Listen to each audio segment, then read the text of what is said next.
Okay, if I can have your attention. We still got a few people coming in, but we're going to go ahead and get started. Speakers. Okay, so good evening. I'm Marian Wanamaker, Dean of the Howard Baker School of Public Policy and Public Affairs here at the University of Tennessee, and I'm so pleased to see all of you here. This is the second installment of 3 events that we're hosting this fall, encouraging this campus community and our neighbors in Knoxville to get informed, get engaged, and vote in this election. So the first event held last week was around the Supreme Court. Today we're going to put economics in focus, and October 14th we're going to put foreign policy in focus, and so I hope you'll join us for that as well. I'm really thrilled about the 3 people who are sitting on stage in front of you.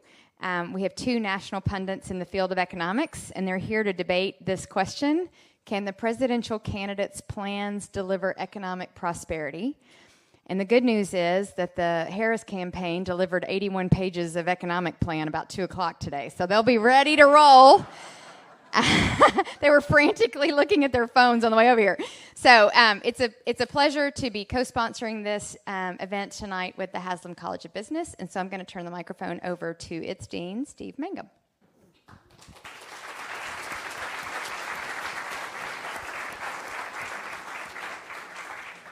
Thanks, Marianne. It's a pleasure to be partnering with the Baker School in this activity this evening.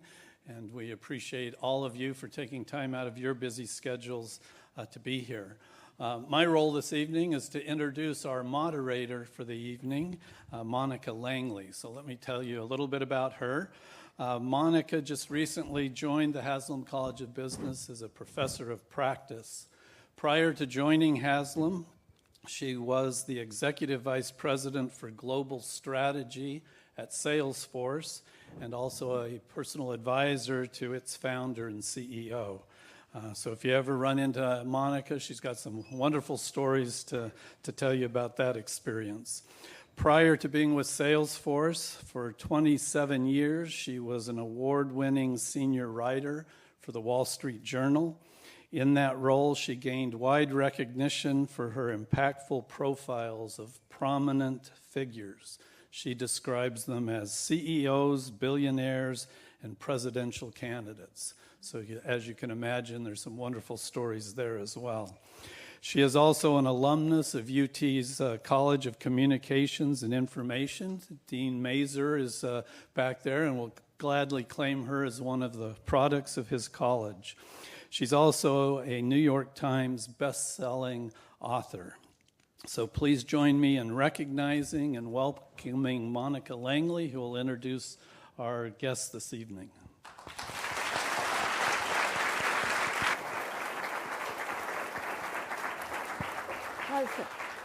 Well, hello, everyone. I'm so glad to be back in Knoxville, which is my hometown and my alma mater. Okay, I'm going to stand while I introduce these 2 great men. Mike, and this is the only time I'll actually read to get their bios correct. Michael Strain is the Director of Economic Policy Studies and the Arthur Burns Scholar in Political Economy at the American Enterprise Institute. He's also a professor of practice in the McCourt School of Public Policy at Georgetown University, which is also my law school, where I went when I left UT. He has published articles in academic and policy journals, including the Wall Street Journal, one of the places he's published. He's also a regular commentator for news shows from NPR to CNBC, where I catch him all the time. Matthew Yglesias is the founder and author of Slow Boring.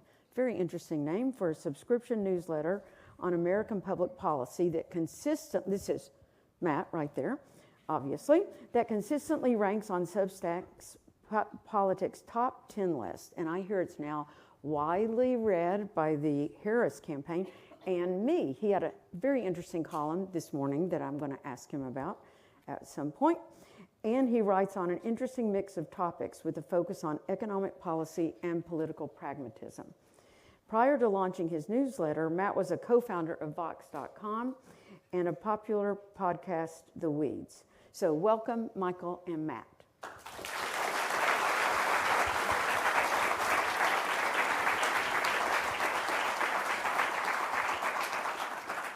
Okay, so thank you to both wonderful deans of Haslam and Baker, and thank you all for coming. I am really got to give a shout out, though, to Scott Kilpatrick, who's in the audience, who's the head of the economics department at Haslam, who was my personal tutor on the economy to get me prepared for tonight.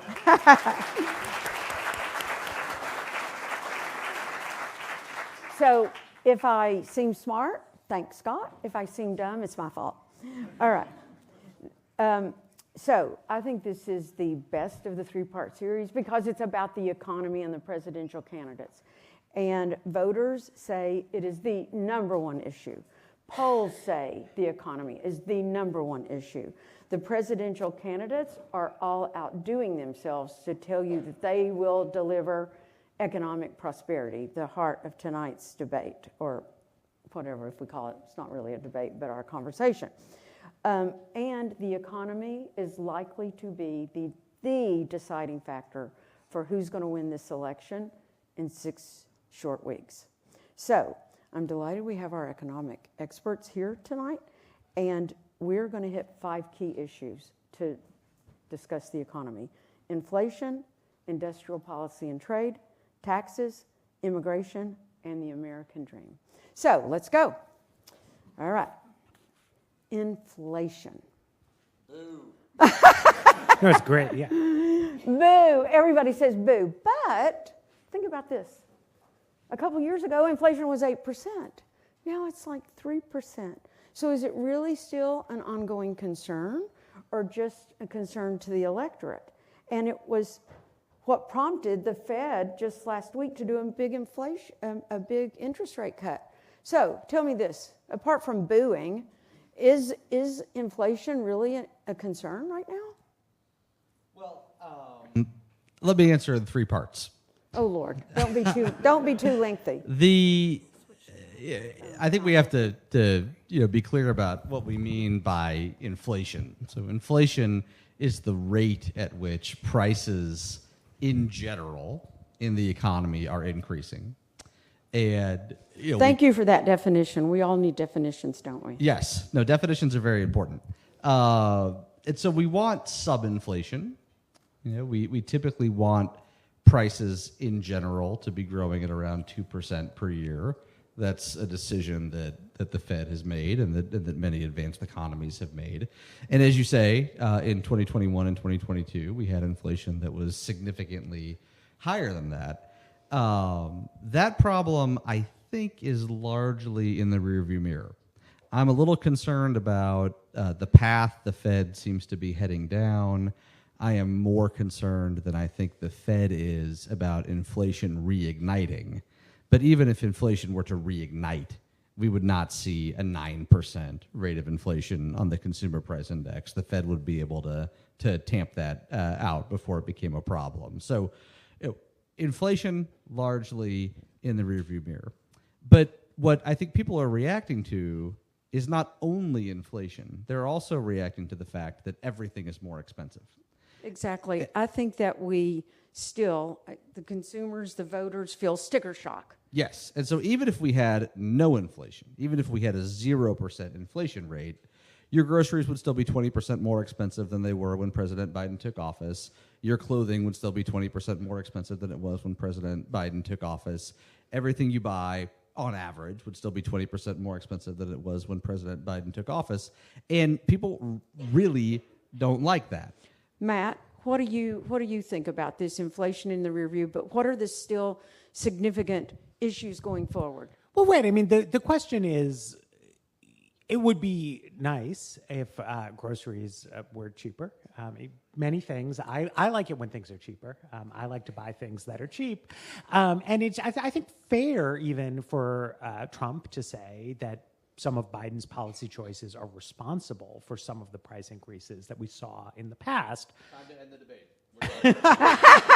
Thank you all for coming.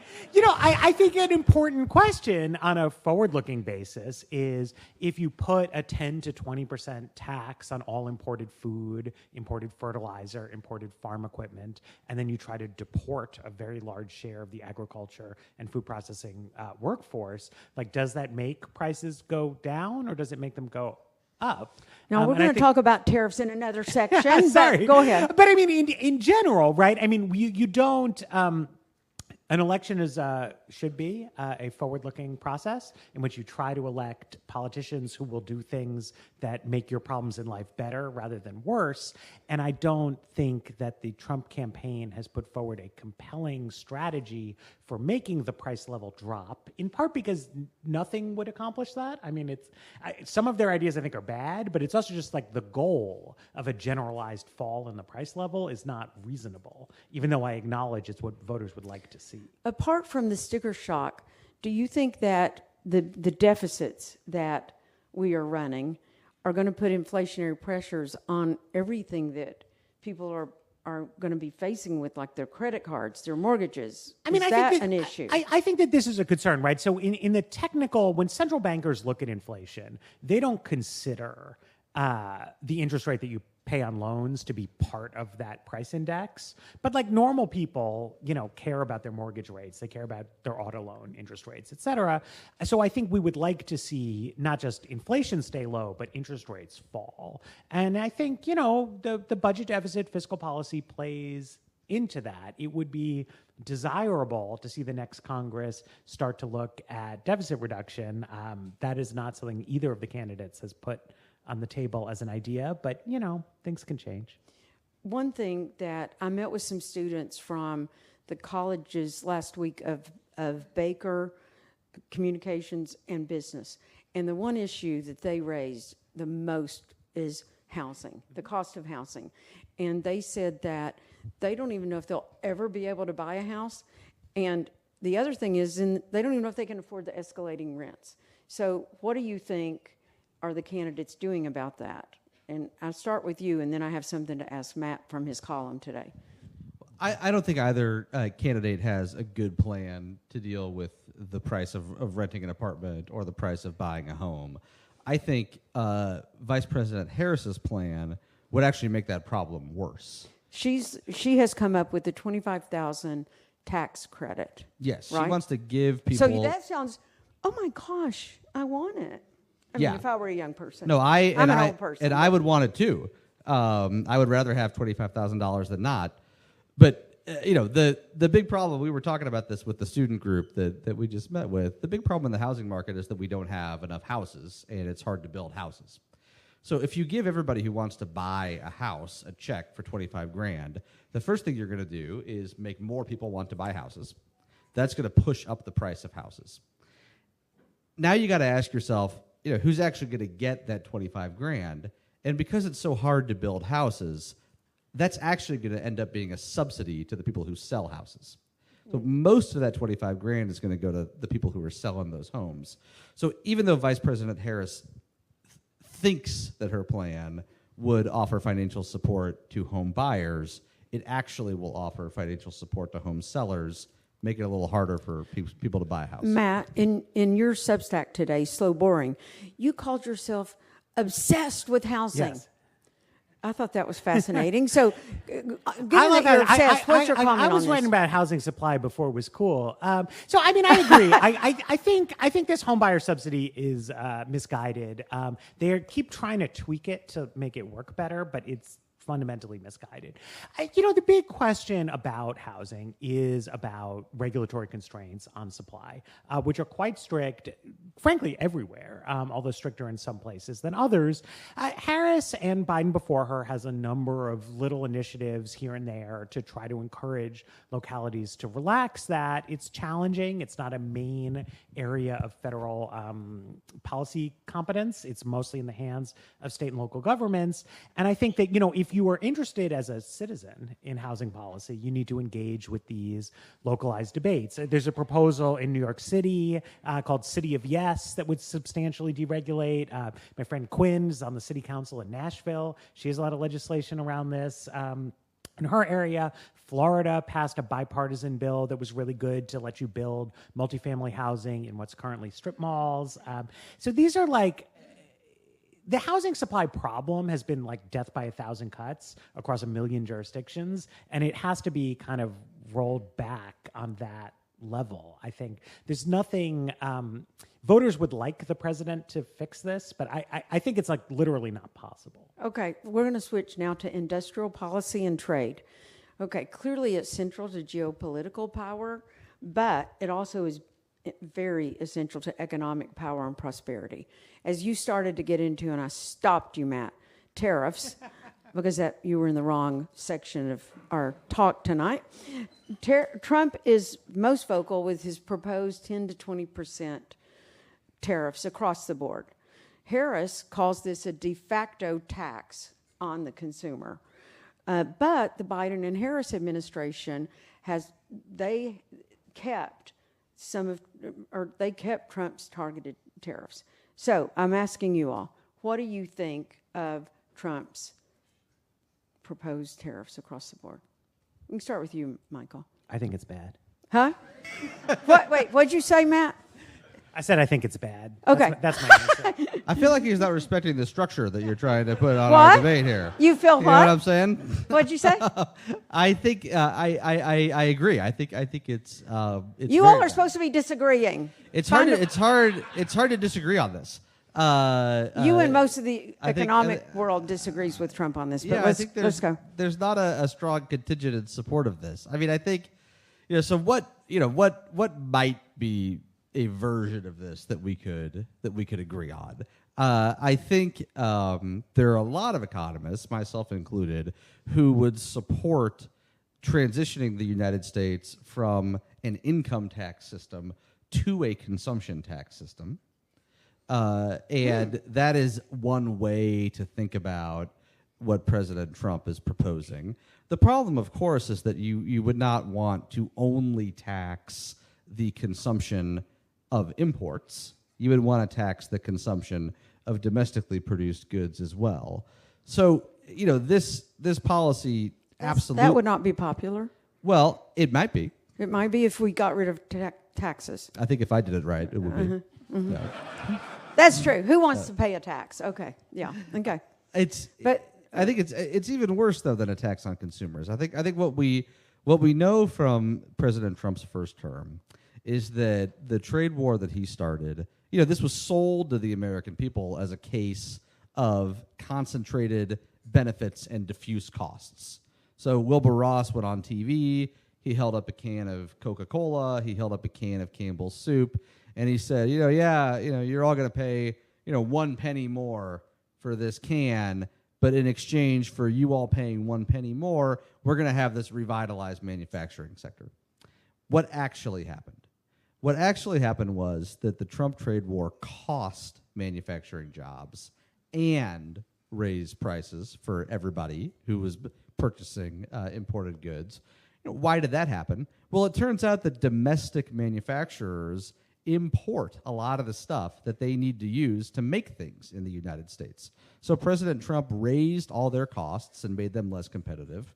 And it turns out that if you put tariffs on other nations, those other nations don't just sit on their hands and say, okay, thank you for these tariffs. They retaliate. And they retaliated so aggressively that President Trump tied himself in knots, subsidizing the U.S. agriculture sector, which exports, and had to do other policy gymnastics. So this is a policy that was a lose-lose. Lose for manufacturing workers, lose for the agricultural sector, lose for the U.S. consumer. And doing it again would be ill-advised. But the Biden-Harris administration did keep in place... I know, they are bad. What?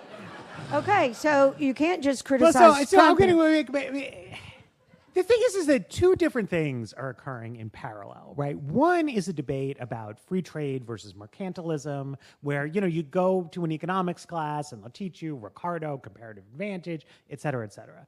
And that's like occurring in the world. The other thing that's happening is that there used to be a lot of optimism that economic integration between the US and China would promote world peace and would promote democratization of the Chinese political system. I think there's been a hard change among American elites against that view, and instead to a view that, we're moving to hard security competition with China, in which we are going to want to make sure that the United States and or its allies control, metal, automobile manufacturing, semiconductors, a complete supply chain stack that you could, make a navy out of.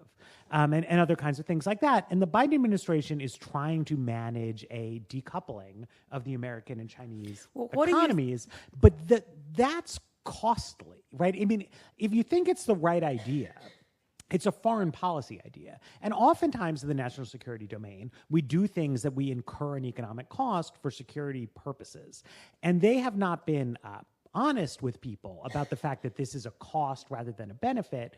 And then Trump has come in and he says that like a much more draconian kind of autarky is going to be even more beneficial. And that's more wrong. But it's a very wait, Matt. exchange. So they're both wrong. Yes. Okay. And then now let's switch really quickly to industrial policy, because I thought that's what we were talking about. I know what. That's part of it, but look at what the Biden-Harris administration did. They were very clear on basically trying to save and punish China on chip manufacturing, and also clean energy. Yeah. Okay, so is that good? Is that bad? What is that for our economy? Well, I mean, I think that's another question, right? So, it's not economically efficient to try to create a semiconductor manufacturing industry in the United States. The case for it and for the batteries and things like that, I think, rises and falls on the national security argument. But it has an economic impact. It does have an economic impact. And so they like to talk about there's been a big increase in the level of investment in building factories in the United States. They love their chart about this. They like to brag about it. It is genuinely quite like an impressive chart. The line is very steep. I think there's an argument that has crowded out other kinds of construction projects like housing, et cetera, things like that. So again, that's a case where they have done something that is significant, that they believe there's a national security purpose for, but that they want to say is an economic benefit to the middle class, when I think it's probably a cost. People are paying a little bit more for a house in order to secure America's semiconductor supply chains. And Michael, what we're doing, or what they're doing, is they're picking winners and losers in the economy. Who's a big winner in the chip situation? Intel, which, if you're watching the news, Intel is barely making it. It's gone from being a one-time leader to now a takeover target, right? And they're propping it up. The U.S. government potentially is propping it up. We did a bad job picking a national champion there. You said it, thank goodness I didn't, but I did say it is being propped up some. And then on the clean energy, so should the U.S. government be picking winners and losers? In the economic. I think Matt's right to point to national security issues around semiconductor production. Though I do think it's important to judge these policies in part on the way they are sold to Congress, in part on the way they are sold to the American people. And they are sold as a jobs program, as a way to create manufacturing jobs, as a way to revitalize the manufacturing sector. The CHIPS Act is, $70 billion, thereabouts. The Inflation Reduction Act is likely going to be over $1 trillion. And so I think from an economic perspective... That had the clean energy aspect. That's the clean energy Correct. stuff. It's named the Inflation Reduction Act, even though it's not about reducing inflation. Exactly. That was a misnomer. That was my idea. It was reported in the Washington Post. They sent my column around. So there are no cynics around here, are we? We're not cynical. I would be extremely surprised if, when we look, these programs are less than 2 years old, so we need to give them a little time before we render any definitive judgment. But I would be very, very surprised if we look back on either of those two programs, but particularly the Inflation Reduction Act, and conclude that it passed any meaningful cost-benefit test. Okay, now let's switch to taxes. Thank you all for such optimistic appraisal of what went on here. Now, let's talk about taxes. As we've said, nobody wants to pay taxes, and both candidates are tripping all over themselves to save votes, to get votes by pandering on the tax issue. Neither wants to lose a vote over taxes. So, what do you all think are their most important tax proposals or their most silly gimmicks? Because we're seeing a lot of that. I mean, nobody wants to pay taxes, and under President Trump, nobody will. And it's delightful, you know? So we're going to get that. So this is a thing where I think it's actually helpful to ignore the candidates' proposals. Like the actual... But that's all they're talking about. How can we ignore that when they're... Every day they No, have I mean, new because tax ideas. the actual thing that is going to occur is that the Tax Cuts and Jobs Act of 2017 was structured to include a lot of provisions that will expire in 2025. Both Democrats and Republicans want to extend many of those provisions, and then they disagree about extending some of the other provisions. And the balance of political power in Congress and the White House is going to determine how much of TCJA is extended and whether or not Democrats ride a child tax credit expansion into that sort of extension process. They've both tossed out like a lot of other things, but I don't think that like no tax on tips is going to happen. That doesn't seem So you plausible think to our me. poor waiters and waitresses should be paying taxes? I mean, you know, I would love to see Unbelievable. all of my Substack fees restructured as tips that I receive. Well, wait. I'm looking forward to, I've got a researcher who works for me. Ben is going to be making all tips. It's going to be, no, I mean, you know, this is a thing where like it would be good to have people educated in economics and public policy and to understand, you know, the problems with narrowing the tax base. It is very distorting and not a good idea. Matt, I know the no tax on tips, that was Trump's idea. Then Harris had the same idea, so that's one tax they agree on. And no tax, that's one thing they do agree on. However, what they both are proposing, even though you say we shouldn't really pay any attention to it, it will cost the government trillions of dollars. I think what Trump wants to do with tax cuts will cost $9 trillion. What Harris has proposed will cost $5 trillion. So this is a lot. I mean, as you say, probably a lot of it will not be passed. No, a lot of that will be. Yeah. So what you're... Okay, well, tell me. It's What's the delta your... between 5 and 9. Okay, At okay, issue. talk about it, Michael. Well, I mean, as Matt said, many of the provisions of the 2017 Tax Act will expire. Which is the one thing that they're going to have to address. They're gonna Congress have will have to to address. address next year. And both Vice President Harris and President Trump support extending the tax cuts for the bottom 98% of households. Which is those earning less than what? 400,000. 400,000. It depends on family structure and a bunch of other things, but kind of around there. About. And so, you know, that's a lot of money. Mm-hmm. And then there is there are a whole bunch of business side provisions that are expiring that I don't think we really know where they stand. Vice President Harris has proposed some changes to the tax code that would increase revenue to offset some of the cost of extending the individual income tax cuts, like a higher rate on capital gains, like taxing unrealized capital gains. Yes, that was a little bit of a shocker. Sure, yeah, that people took note of that. Yeah.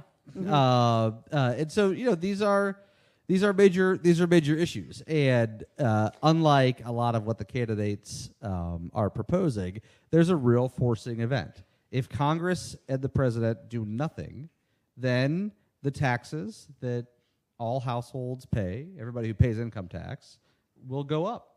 And so, you know, something's going to end up getting done, and it's going to end up being really expensive, no matter who wins. Okay, so which candidate do you think, because that's what we're here to discuss, which candidate will deliver economic prosperity. Yes. On taxes here, which candidate has the tax plan? Even though Matt wants to ignore it altogether, let's address it. Which candidate has a tax plan that has the best chance of delivering economic prosperity? The answer is Mitt Romney.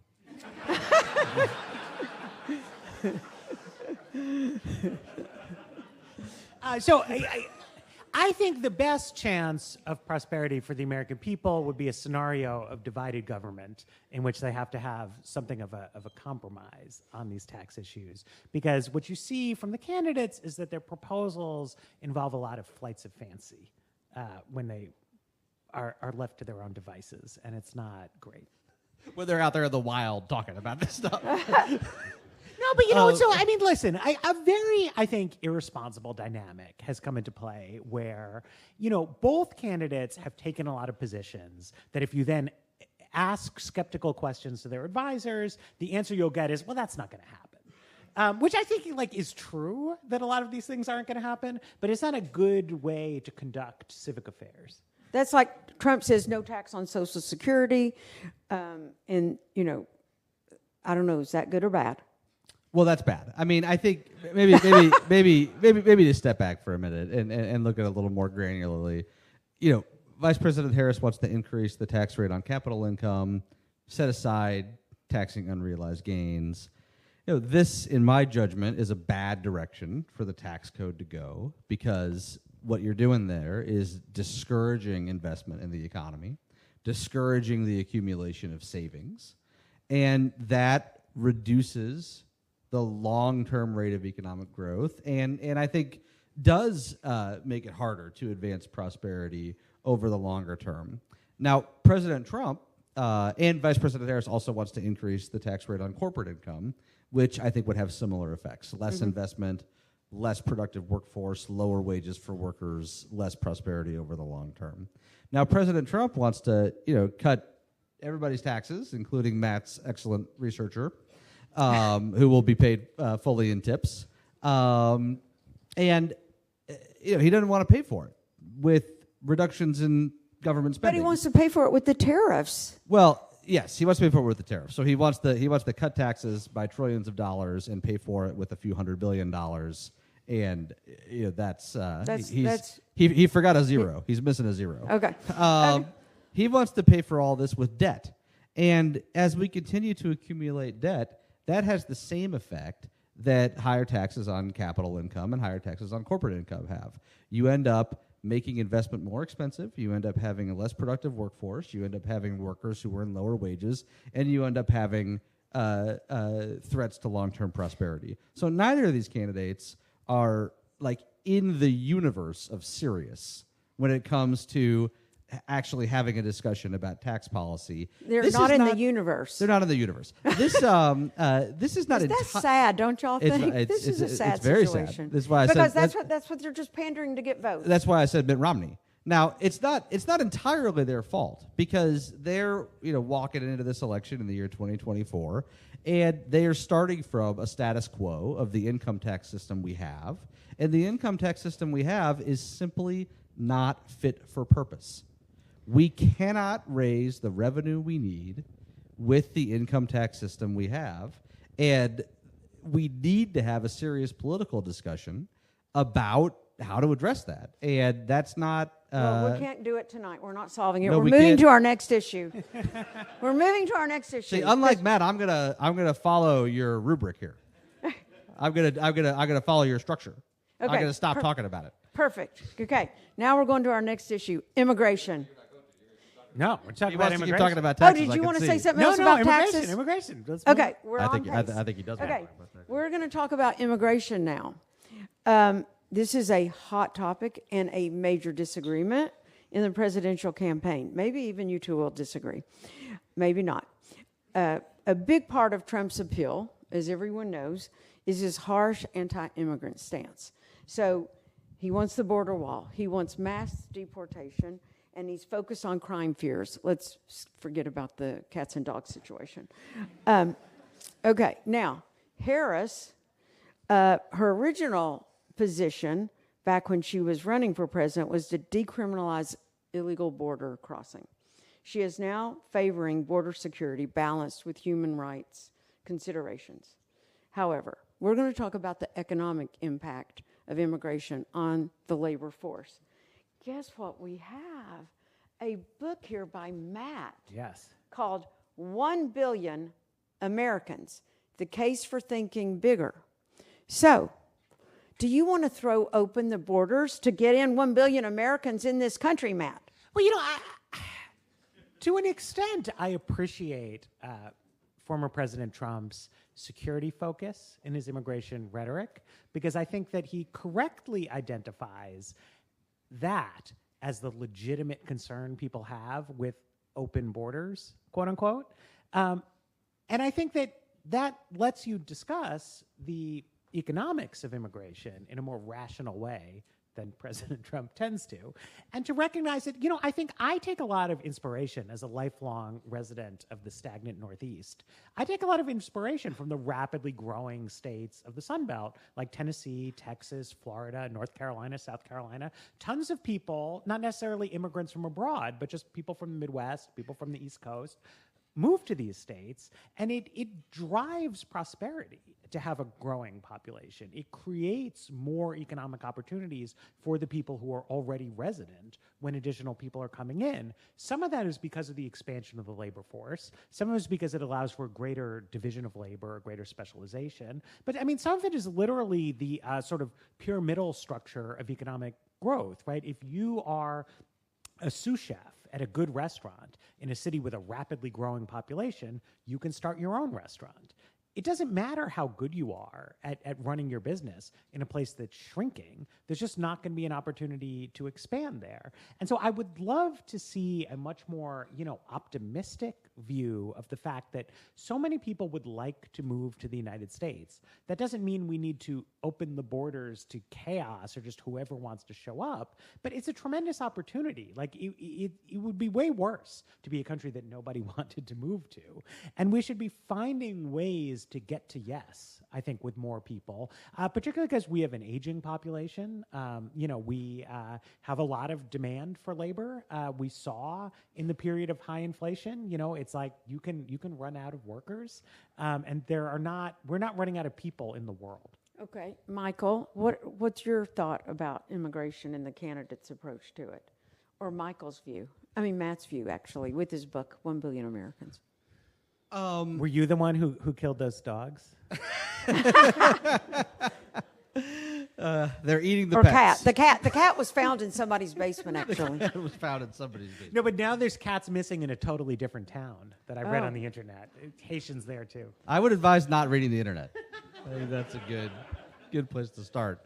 I don't think we really know what Vice President Harris's views are. It's possible they're in the 82-page PDF document that she sent out as we were driving over here. Some people are concerned that her views are unknown or hard to know right now. Yeah, I am among those people. She's a flexible thinker. I think that it would be extremely problematic to launch a mass deportation effort. Now, President Trump talked about launching a mass deportation effort back in 2016 and didn't end up doing it. Hard to know how much of this is rhetoric and how much of it is something he actually would want to do. In a broader sense, beyond that, there are two ways to grow your economy. You can add workers, or you can make the workers you have more productive. And it's pretty tough to figure out how to make the workers you have be more productive. It happens when new technologies are invented, when new business processes are invented, but it's hard to predict when that's going to happen, and it's hard for Washington to really affect that. And so, we're looking at a demographic situation in the United States where we're going to have a declining workforce. If we want to have the kind of economic growth that people in the United States expect, then we're going to need to have more immigrants. Beyond those sort of macro considerations, I think immigrants have demonstrated that they add enormously to our economy. They start businesses at a faster rate than native-born Americans. So they're more entrepreneurial than Americans? They are indeed. They are indeed. And do you have proof of that? I or do are you indeed. just spouting off the top of your head? Well, it would be impossible to verify one way or the other right now if I have proof of it. But I do have proof of it. Okay. They start businesses at a higher rate than native-born workers. And, they, in many instances, are some of the hardest working, most risk-tolerant, most ambitious people. And they want to come here. And I think it's one thing to have a debate about the appropriate number of green cards we should issue every year. The Trump administration during the first term wanted to reduce the number of green cards. I would want to increase the number of green cards. Matt would want to multiply it by 1 million. We could debate where between lowering it and multiplying it by 1 million is I know appropriate. when I was at Salesforce, we got a lot of this special, high-tech visa people coming in. But then you look at the founder of NVIDIA, and he came over just with a family visa. Sure. He didn't get one of those special. So, you don't have to get those special visas to come in. But he did have to come here. What? He did have to come here. Exactly. And thank goodness he did, because he's helping to propel the U.S. economy into its next phase. But I think, something that President Trump does and that Senator Vance does, they're not debating the appropriate number of green cards or H-1B visas or O-class visas or what have you. They are demonizing immigrants. And they are effectively hanging a sign on the Statue of Liberty that says, "You are not welcome here." And that is, in my judgment, a morally appalling thing to do. But I think it's also an act of enormous economic self-sabotage. We would be severely damaged in an economic sense if America stopped being the destination for some of the most risk-tolerant, hardest-working, most ambitious people born abroad. And the longer President Trump, Senator Vance, and the Republican Party go down this dark road, the more and more likely that bad outcome is to happen. Matt, I know that you're very pro-immigration, not necessarily, I don't know about illegal immigration, but do you see any negative effects, though, of this mass of immigrants coming in? I mean, you do see an impact on American cities. I lived in New York, Washington, D.C., you both do, and San Francisco. Especially now when I'm in and out of New York, I do see a big impact on New York, especially because Texas shipped a lot of their immigrants into New York City. Well, I mean, it's very rare in life for a large change to occur with literally no downsides, right? That's a very high standard to reach. I also think I think the situation where people were coming illegally to the southern border, making asylum claims to exploit a loophole that developed slowly over a period of years but got completely out of control. I mean, that was a bad situation. It was correct of the Biden administration to crack down on it. They were too slow. I wrote a column back in March 2021 saying, guys, you got to pay more attention to this. That's an error. I do think, to Michael's point, though, there's a question of these are not bad people. You know what I mean? The aspiration to come to the United States, to try to take advantage of a situation that seemed to be available to you, to come and work and live in this country is not the work of Hannibal Lecter or demons trying to steal your pets. It's what my ancestors did. It's what I'm sure the ancestors, most of the people in this room did. It's what people have done since the foundation of the country. And it's a cornerstone of our society and our economy. And what we need to do is create like a reasonable, organized system for people to do that rather than a chaotic and uncontrolled one. So I think this is a kind of, as on inflation, it's like I think Trump has a fair hit on his opponent, and then he takes it in an absurd and harmful direction. That's a valid point. You know, that which, having covered Donald Trump for the last year and a half, I was at the Wall Street Journal. He has that tendency. I agree with you. Okay, now let's move to the last topic that we're going to talk about, the American dream. And we have a book that touches that Michael wrote, The American Dream Is Not Dead. We'll get to that in a sec. But we're here at the University of Tennessee where the future generation is being educated and will soon go out into the economy. And they're going to want to know. They want to know right this minute which presidential candidate will deliver for them the American dream.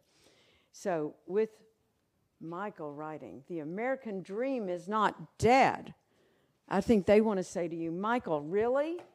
They're not so sure. Does either candidate, I'm not going to just put you on the spot, does either candidate offer a vision for the American dream and for the future generation that we have? I think if they're not sure, they should log on to Amazon.com and purchase that book, and then you can get 1 billion Americans. And they should buy that too. And I'm sure they have friends in their dorm or apartment building that might need a copy of it. And Christmas is coming up, and they have friends and neighbors But back for tonight, home. answer the question, please. I don't really, I think we don't really know what to expect from either of them, and I think the composition of Congress. Well, that's sad. I think it is sad. Now, again, there is an 82-page PDF document that was published on the drive over here, so maybe we know more. Do you really think so? There really was an 82-page PDF document. No, but do you really think that'll tell you more? I would be surprised if it told us a lot more. But I would have to read it. Yeah, gotcha. Okay. I think a lot will depend on the composition of Congress. I think. But the president has the biggest megaphone. The president is going to try to set the policy. So I want you two to tell me who has the best vision. We have Harris talking about the opportunity economy. That is a good phrase.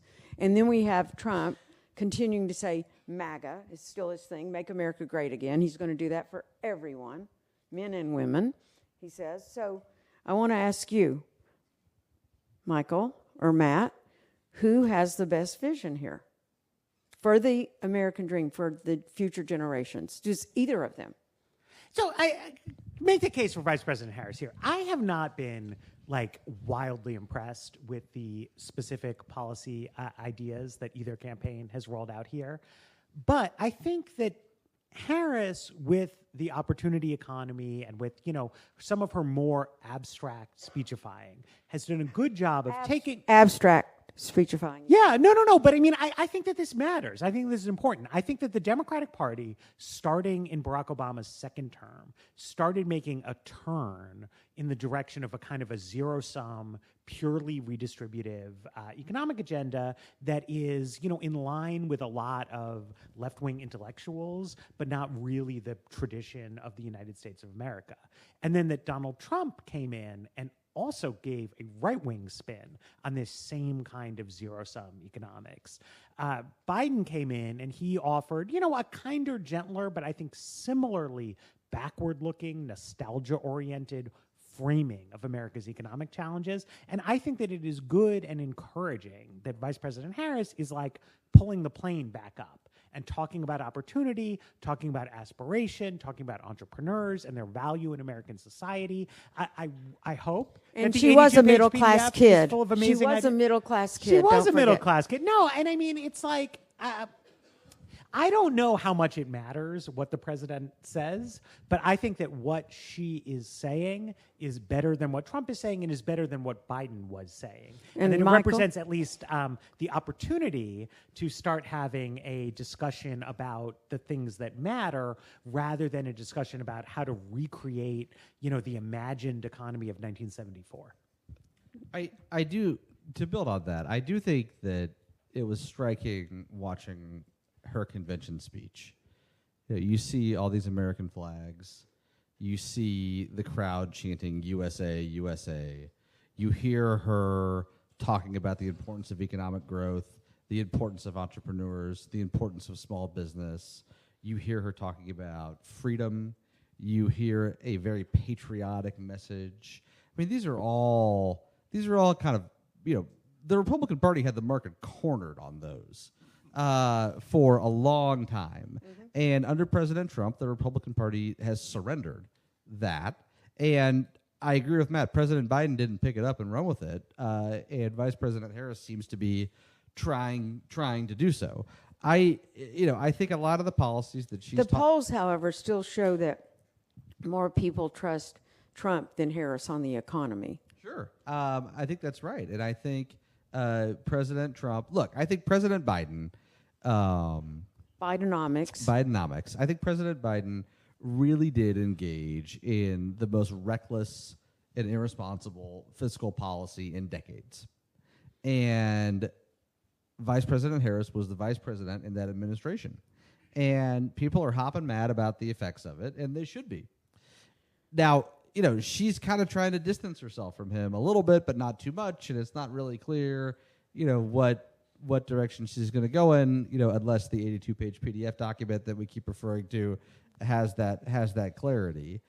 President Trump's stewardship of the economy while he was president, I think, was a mixed record. Mm-hmm. And a lot of what he did, I think, was very good, reducing the tax rate on corporations, broadening the income tax base. A lot of what he did, I think, was very bad.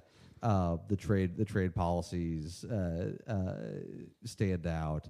Now, he's talking about rolling back a lot of the good parts of the TCJA, like the base broadening. And so, it's just... Let me ask you both this question. As we see their pandering for taxes and trying to, on taxes, but anything else that deals with the American dream now that we're focused on the future, is either candidate trying to get the young person's vote here?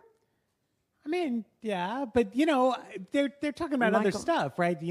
Trump is talking about vaping and TikTok, and I mean, because we're here talking about the economy, but I mean, people care about Kamala Harris is talking a lot about abortion rights in this campaign. That's a very important issue.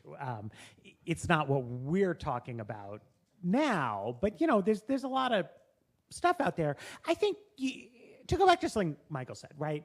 People say they want to hear more specifics from Harris, more specifics.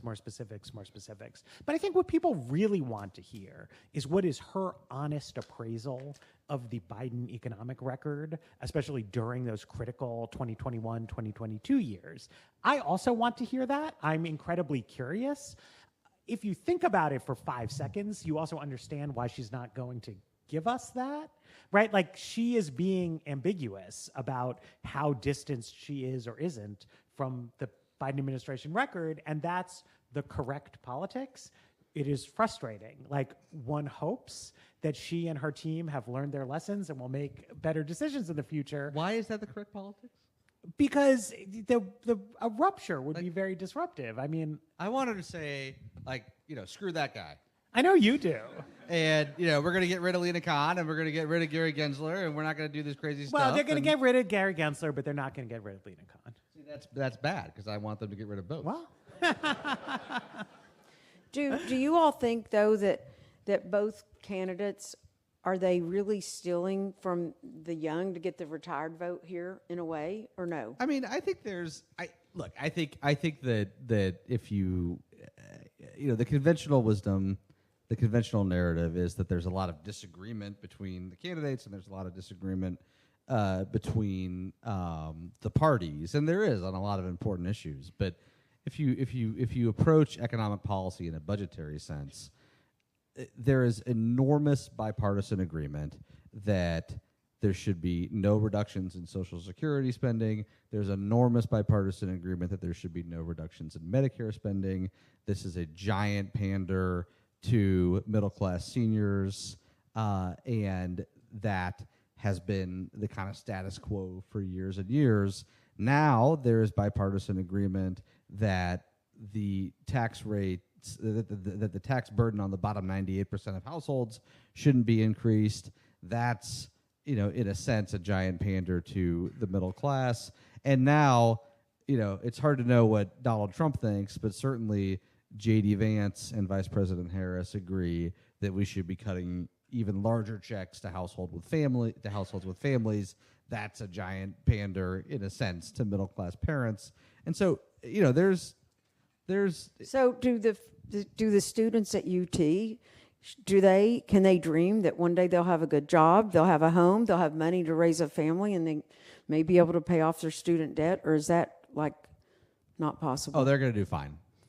Really? Yeah, they're great.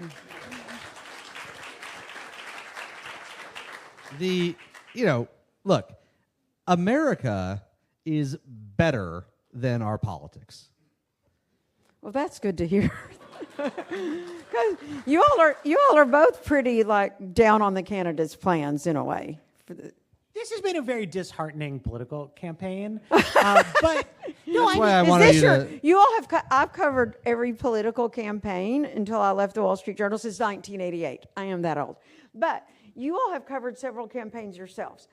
And is this your least favorite of your campaigns, or how would you rank it in terms of substance here on the economy? No, this is bad. I mean, this is the worst, set of ideas. But I mean, I do think it's important that the basic structure of the situation is that, there's this retirement programs. They're expensive. Neither party really wants to cut them. Also, neither party really wants to raise middle-class taxes. There needs to be some bipartisan sitting down. There needs to be some cuts and some tax increases. There needs to be some structural reforms. I think people actually know that, and it's about, can we admit to ourselves that the partisan disagreement is very fierce along certain dimensions, but that in the analysis of these big picture economic questions, the parties actually don't have wildly contrasting visions, and they need to make the deal. Can they make a deal? That's a whole nother night that we can't get to. All right, so you think that our students will live the American dream? You think this is a terrible economic campaign? The economics are terrible by these candidates in terms of their vision, but do you think the American dream is okay for our students here? It's the American dream is great. I mean, literally every country is dealing with this basic question of how to pay for retirement programs, post baby boom, blah blah blah blah blah blah. It's a serious question, but it doesn't imperil the fundamentals of the country in any real way. And we can be thankful that the United States of America is still the gem of the whole world. Our economy is what every economy would hope to be. Now, there's I don't nowhere you'd rather live than the United States, and there's no time you'd rather be alive than today. And we should remember that. Okay. Now, I don't even know if we have time to take questions or not because it's now 6:30, but I thought these people were wonderful. Can we take questions or not? We cannot. Anyway, Thank you so much. Thank you all. Courtney says we can take questions. Oh. She is saying we can take 2 questions. Can we or no?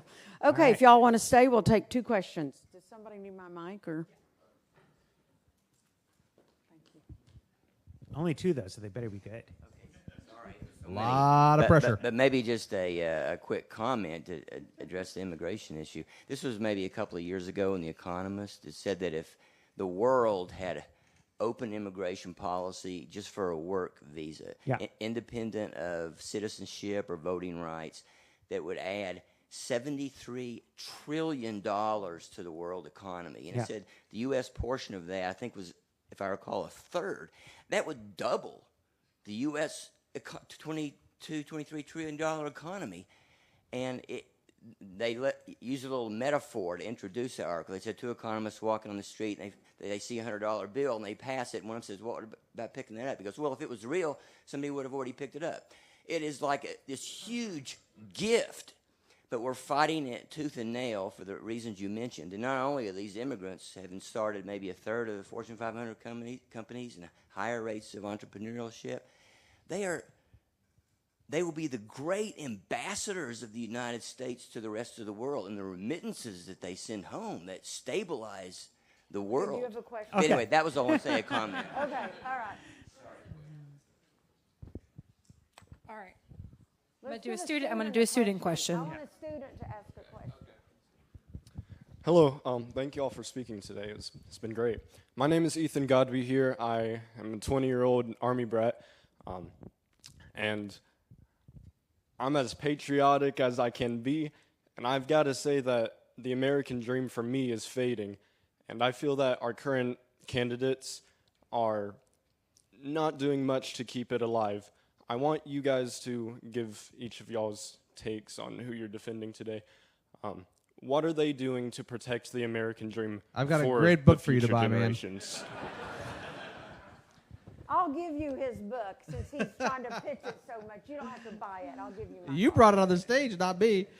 I know. I'll give it to him. Why do you feel like the American dream is fading for you? It's getting more expensive for me to live in this country. I'm struggling to look for housing. I have to have a car to go to work. I can't walk to work in suburban America, for example. So let me try to offer you some hope. So it is the case that housing is more expensive, and that's a major burden. And it is the case that college is more expensive, and that's a major obstacle. But we focus on those big ticket items. We focus on the prices that are going up. While those prices have been going up, a lot of other things have gotten less expensive. And if you Such look, as? Please give 3 things. electronics, for example, What? travel. I mean, tons of stuff. Great. I'm And not traveling anywhere. I'm let trying me- to get a job. let me help I'm not you. worried about that. And I'm neither trying- are other students. I'm trying to give you hope. Maybe you don't want it. I'm begging you. Maybe you're not in the hope-consuming business. If you look at the prices of kind of everything that people pay, including housing, including healthcare, including education, Those have all gone up. and they have all gone up. And you look over the last 30 years, what you see is that wages for typical workers have gone up by more than 40% after adjusting for inflation, including the costs that you're talking about. You see that incomes for households have gone up even more. And so, I understand why when I talk to young people, they feel daunted by housing and student debt and this sort of thing. 30, 40 years ago, people felt daunted about other stuff. And you are a student here at a wonderful university. You're getting a great education. And if you work hard and if you make smart choices, you're going to be just fine. And that's not to say that you shouldn't have anxiety. It's just to say that anxiety is the normal response to starting an adult life.